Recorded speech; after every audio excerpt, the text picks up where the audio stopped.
Hey guys, I'm gonna come out with another video here. Uh, I literally just tried to record this and it went like 18 minutes, 32 seconds, and then it stopped automatically for some reason. I don't know why. But anyway, I'm gonna try to keep this quick, short, and simple. Alright, first I'm gonna tell you that in my last video, I talked about, you know, a thing about God. That was the name of the video, and then I said something about how I got the idea of the video. I'd put a link in the description.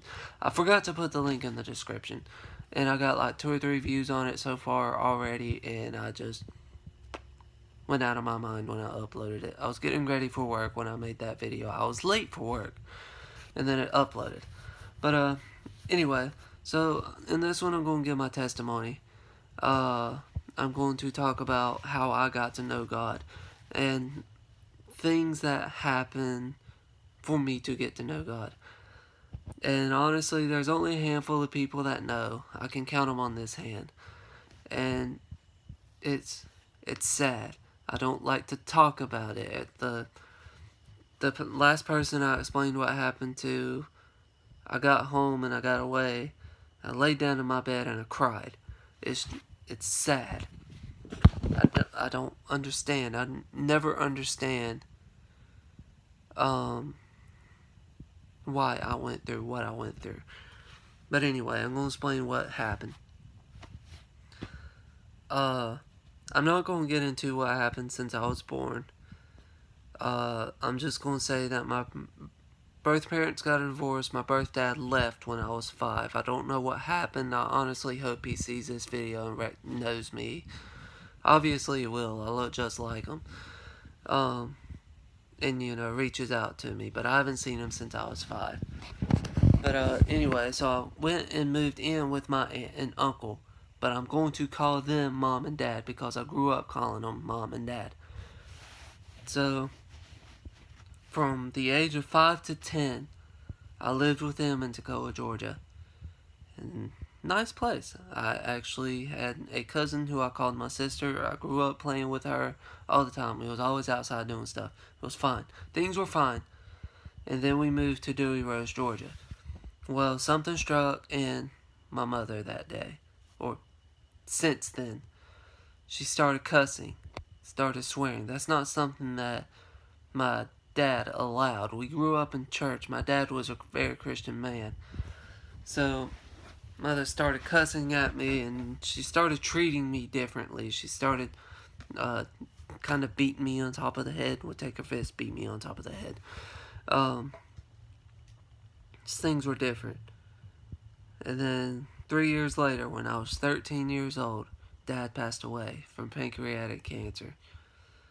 He died, actually, technically it'd be 2 years later, because it was November 12th, 2012, or November 22nd, 2012, I believe. But I was really close to him, and I was mad at God. I was mad at God for taking him. Like, since I grew up in church, I kind of always knew that there was a God, but, kind of it never actually sank in, I never actually knew God. I was never saved. But, anyway, when I was 13, he passed away from pancreatic cancer.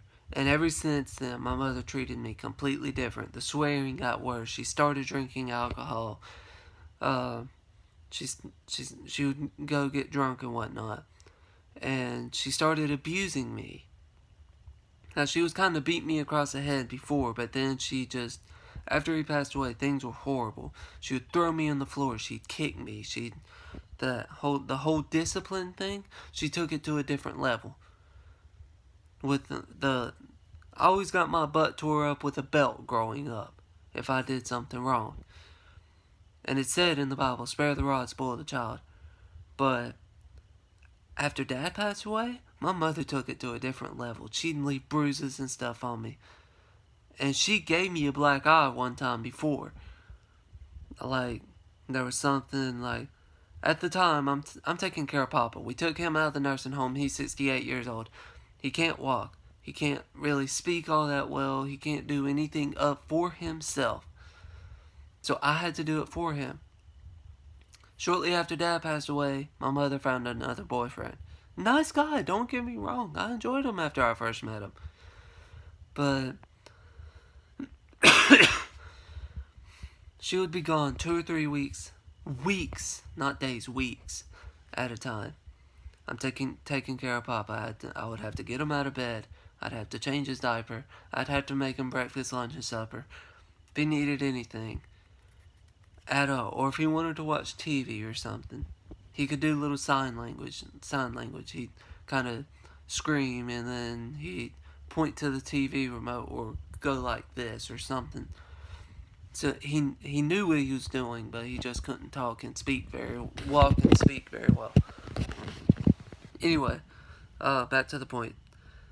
My mother, she'd come in 2 or 3 weeks. One day out of them 2 or 3 weeks, and something's not done. The house is dirty. I didn't get around to it. I lived on a farm. I would have to take care of the horses, the donkey we had, the chickens, dogs, cats, and all this other stuff. We had a ton of dogs. We had like 10 dogs. And everything up. And pigs. I would have to take care of all of them. I lived on the farm by myself. I would have to pretty much lived on the farm by myself. I had to take care of all of them. And then she would come in, and because a few things wouldn't be done. Keep in mind, I'm 14 years old at this time. She'd come in, and she'd be furious that dishes aren't done or something. And I tried to explain to her, well, I'm taking care of Papa and something. I don't want to hear it. You're 14 years old now. You're old enough to do this and that and the other. Just because I'm old enough to do that doesn't mean I should. I shouldn't have to be. I shouldn't be acting like a single parent. Is basically what I'm saying.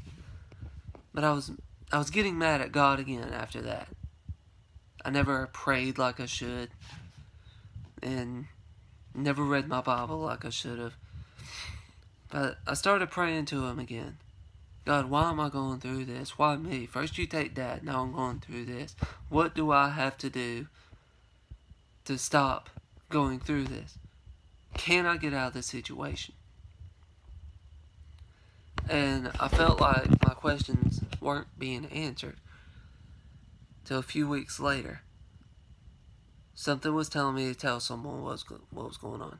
Or I should say a couple years later. Because I didn't get out of that situation until I was 17. Almost 17. So, that entire time, I kept praying to God. What should I do to get out of this situation? I kept praying, I need to get out of this situation. I started to lose faith in Him. I was getting angry. I was getting mad. Why am I still there? Well, since I was abused and taking care of Papa by myself and stuff, I feel like that I matured a lot. I'm actually mature for my age. Somewhat, for those who don't know me. But anyway, she did that, and then I finally got it to tell someone. I told my cousins, and they told my aunt, who come and got me.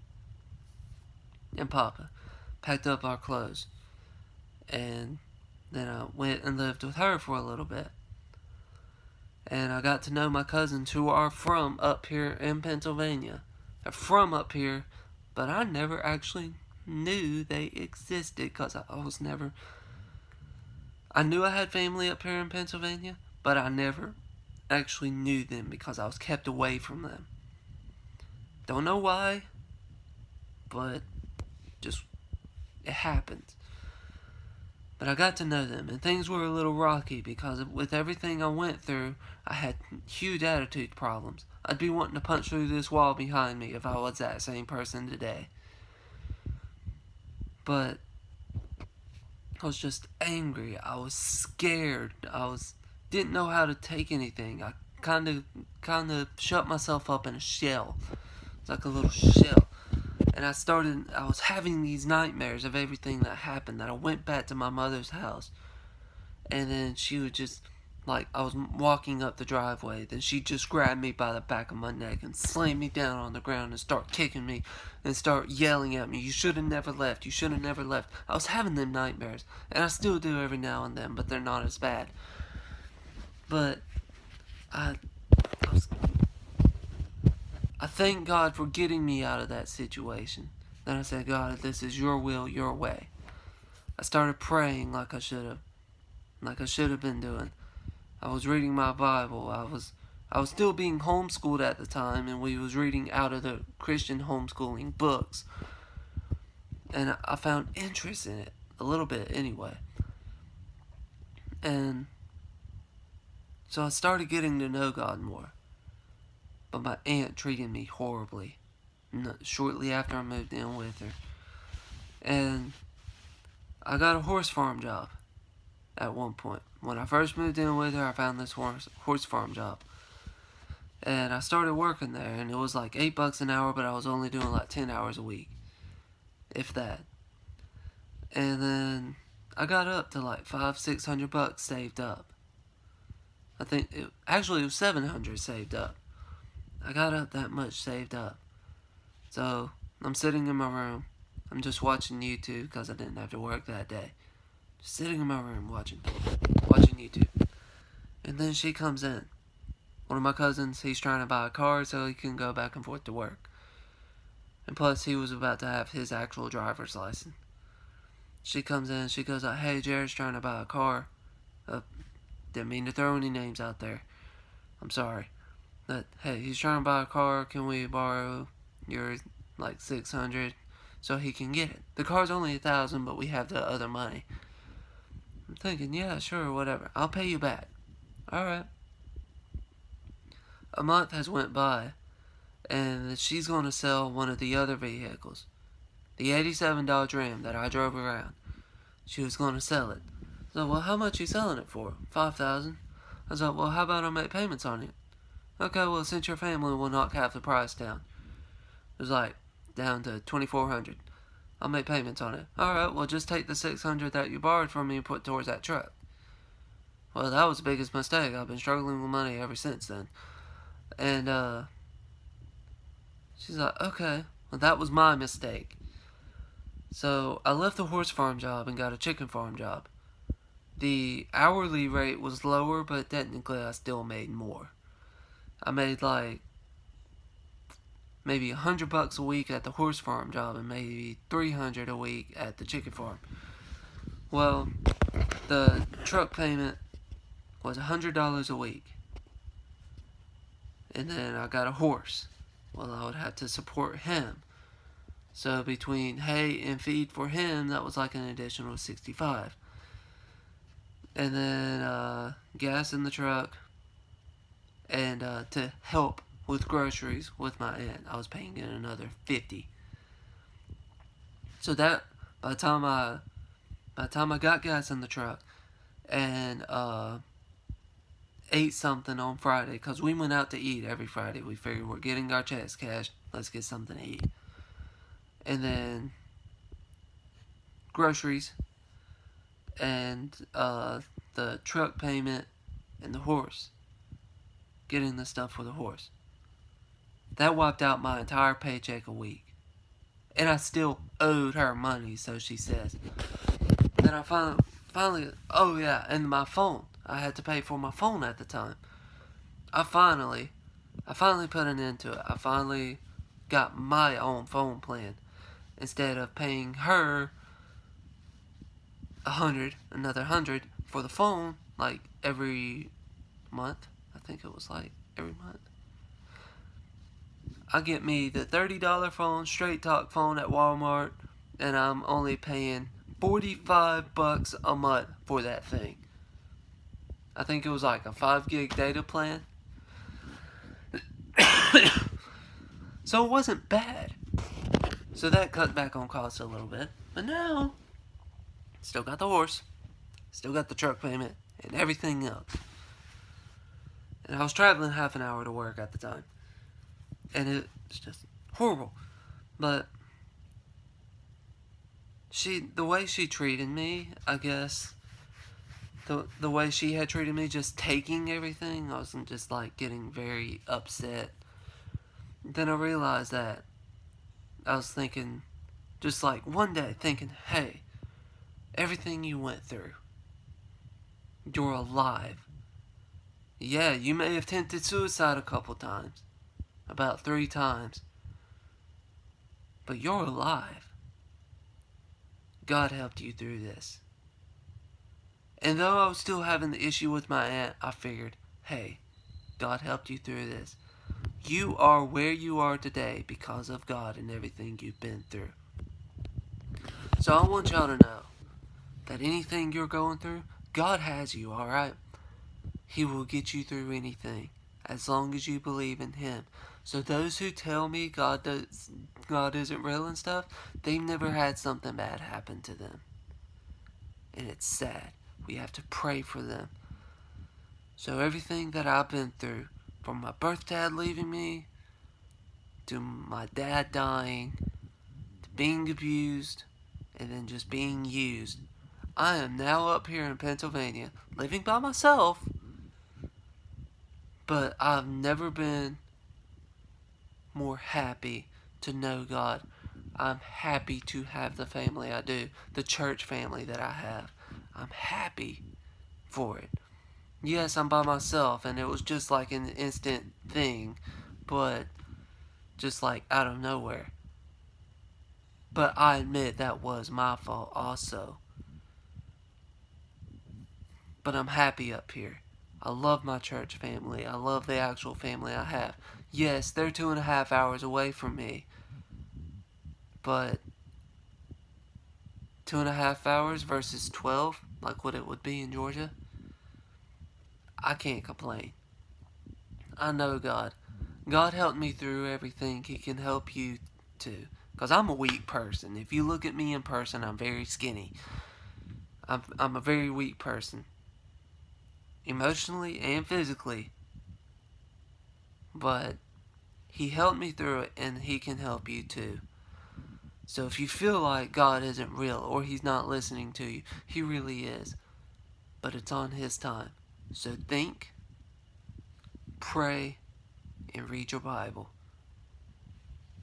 That's all I gotta say. Now I gotta get a shower and go to bed. Good night, everybody. I love you all.